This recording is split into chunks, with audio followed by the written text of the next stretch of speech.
these things that the butler of the king of Egypt and his baker had offended their lord, the king of Egypt. And Pharaoh was wroth against two of his officers, against the chief of the butlers and against the chief of the bakers. And he put them in ward in the house of the captain of the guard into the prison, the place where Joseph was bound. And the captain of the guard charged Joseph with them, and he served them, and they continued a season in ward. And they dreamed a dream, both of them, each man his dream in one night, each man according to the interpretation of his dream, the butler and the baker of the king of Egypt, which were bound in the prison. And Joseph came in unto them in the morning, and looked upon them, and behold, they were sad.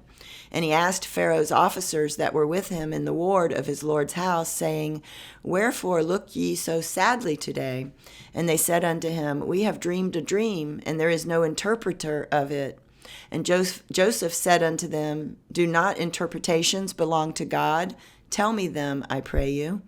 And the chief butler told his dream to Joseph, and said to him, In my dream, behold, a vine was before me, and in the vine were 3 branches, and it was as though it budded, and her blossoms shot forth, and the clusters thereof brought forth ripe grapes. And Pharaoh's cup was in my hand, and I took the grapes and pressed them into Pharaoh's cup, and I gave the cup into Pharaoh's hand. And Joseph said unto him, This is the interpretation of it. The 3 branches are 3 days. Yet within 3 days shall Pharaoh lift up thine head, and restore thee unto thy place. And thou shalt deliver Pharaoh's cup into his hand, and after the former manner, when thou wast his butler.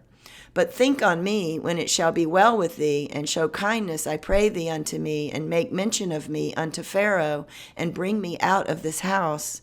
For indeed I was stolen away out of the land of the Hebrews, and here also have I done nothing that they should put me into the dungeon. When the chief baker saw that the interpretation was good, he said unto Joseph, I also was in my dream, and behold, I had 3 white baskets on my head, and in the uppermost basket there was of all manner of baked meats for Pharaoh, and the birds did eat them out of the basket upon my head. And Joseph answered and said, This is the interpretation thereof. The 3 baskets are 3 days. Yet within 3 days shall Pharaoh lift up thy head from off thee, and shall hang thee on a tree, and the birds shall eat thy flesh from off thee. And it came to pass the 3rd day, which was Pharaoh's birthday, that he made a feast unto all his servants, and he lifted up the head of the chief butler and of the chief baker among his servants. And he restored the chief butler unto his butlership again, and he gave the cup into Pharaoh's hand. But he hanged the chief baker, as Joseph had interpreted to them. Yet did not the chief butler remember Joseph, but forgat him.